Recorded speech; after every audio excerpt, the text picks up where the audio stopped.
week before the climate summit in Paris. I'm in Stockholm and meeting Anders Teljeba. If you were hosting a climate summit for cities in Västerås today, what would you like to tell about Västerås to other cities? That Västerås is a city who's working a lot with energy and energy efficiency.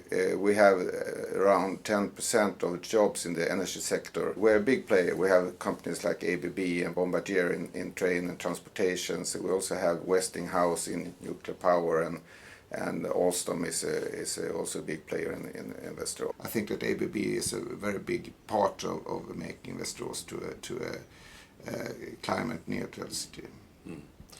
So I think all the companies in Västerås, the big companies, the middle-sized companies and the small companies are involved. We have a lot of clusters within automation, train. 3,000 people in Västerås are working in the train sector.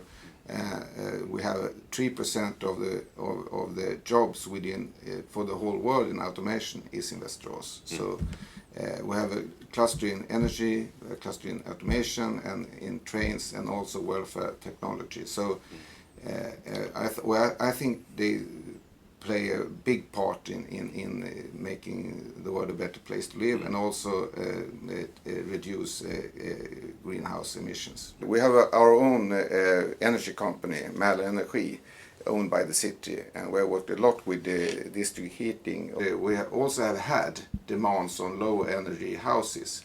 The government have forbidden us to have these kind of demands, and also the parliament. So now we're working with information to builders, construction companies, how to build these houses, low energy houses. And of course, I also would say that in Västerås, all the public buildings have solar cells on the roofs, and we have also the biggest solar cell park in the Nordic countries. But as a political leader for a city, you have to be in many places, many sectors, and how do you use your leadership to get people to act? Yeah. Of course, it's the council who makes the targets for our climate goals.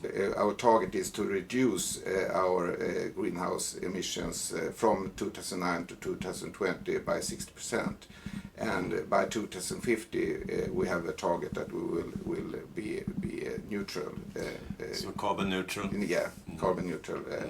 And for the whole geographic area, we have a target that we will reduce our emissions, greenhouse emissions, from 1990 to 2020 by 60%. And also our target is that we will reduce in the geographic area our footprint to 1 ton per inhabitant to 2050. That's our target right now.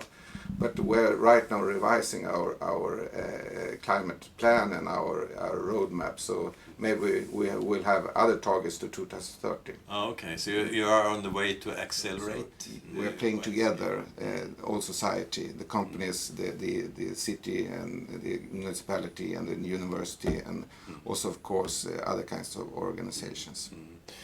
We have been in the Earth Hour competitions every year. So I think last year we was one of 3 cities in Sweden who was got the champion.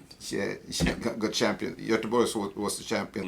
Do you have any international networking? We have a traditional network with the Nordic countries. We have Randers, Ålesund, Akureyri and Lahti in Finland. Akureyri is Iceland, and Randers is Denmark, and Ålesund is Norway.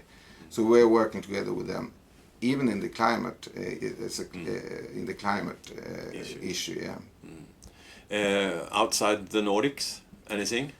Not so much. We're working together with a city in China. We have a collaboration between us and Xinan. It's a city with 9 million inhabitants, and we're working together in people dialogue.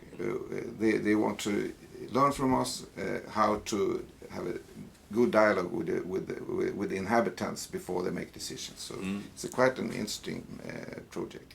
Working together with Gaborone in Botswana in waste handling. Which are the expectations from you when you look at Paris Climate Summit? Well, I have high expectations, and I think everyone have high expectations because the work before the Paris Summit has been a different kind of work before than it was before the Copenhagen Summit.